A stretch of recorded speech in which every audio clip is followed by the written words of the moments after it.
This is Jeff Altman, Big Game Hunter. Welcome to Job Search Radio. Are you looking for a new job or interested in leveling up? Job Search Radio is your go-to resource for insider tips on job hunting and growing your career. Here's your host, Jeff Altman. This is Job Search Radio. I'm Jeff Altman, the Big Game Hunter, the head coach for JobSearchCoachingHQ.com. Now, in my work, I coach people and organizations to play big. And in my background in executive search, I've helped thousands of people find work. So on this show, I answer someone's question about whether they should apply for a job at, in effect, half their previous salary.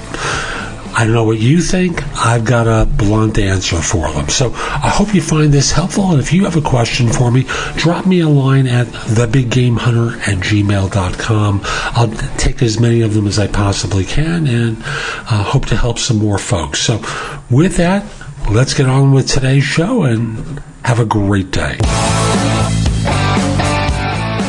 So here's a question I received from Cora. I just want to read the full question. Should I apply for a job at half the salary I once earned, given I'm almost 60 and the options are slim? Now, we don't know what this person does professionally. We just know that they don't have choices. So I'm going to look at a couple of scenarios. You make $150,000 a year. You're $75,000. You're looking at a job at paying $75,000. You're a $200,000 a year person. Looking at a job paying $100,000. You're a $100,000 a year person looking at a job paying $50,000. Here's the reality to it. In most of these scenarios, you're not qualified to do the job at the lower level, nor a firm's going to hire you because they're not going to trust whether or not you're going to jump ship when the market for what you do gets better.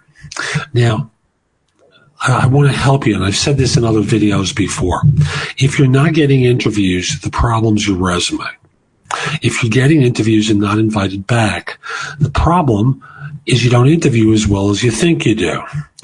And if you're getting invited back for second interviews but not getting offers, you don't have good relationship skills with senior professionals. And lastly, if you're in a situation where the offers are coming in low, you may not be the first choice, and they're basically saying, screw it, let's give them a shot and see if you'll come in at the lesser price. You follow where I'm going here? Now, it's easy to blame the market. Again, we don't know what you do. Perhaps you don't have skills that are particularly viable. Maybe you're a $50,000 a year person looking at jobs paying $25,000. That's possible. And like in social work, you've run an agency for a while and you're willing to go back and being a caseworker again. You can do that. It'll take you a little bit of refresher because you've been doing oversight for people and you haven't been sitting opposite someone doing case management for a long time. So, again, recognize that as a more experienced person, you may not have the qualifications anymore to do the staff level position.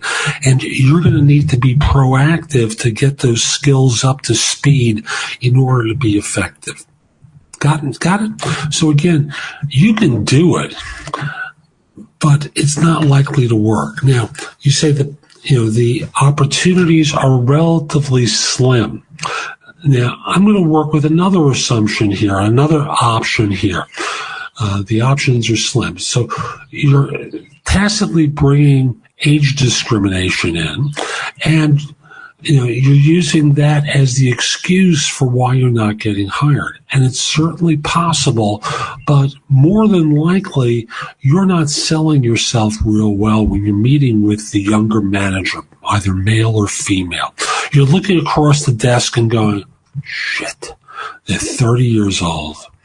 They're not going to be interested in me. That's going on in your subconscious. And that's a mistake because there are ways to deal with those issues, but you're not going in there all in.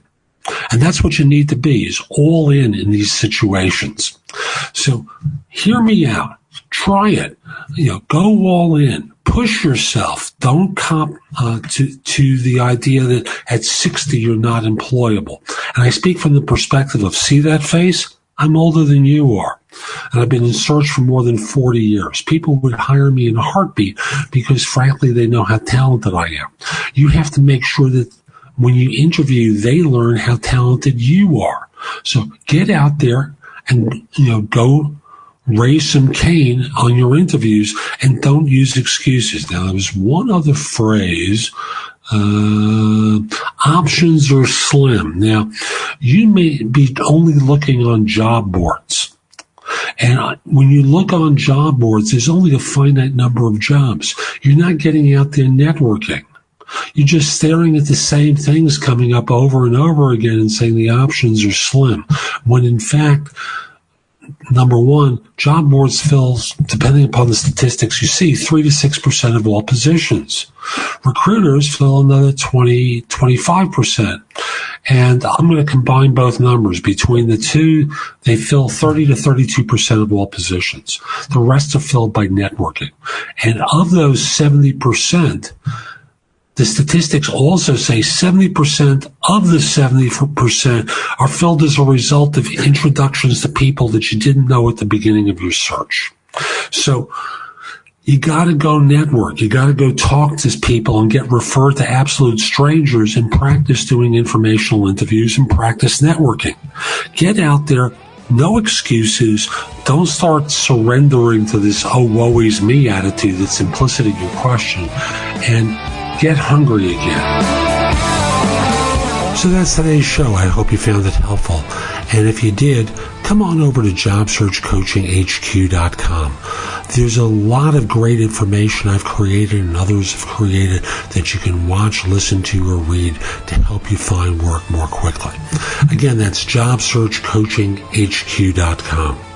I'll be back tomorrow with more. I hope you have a great day.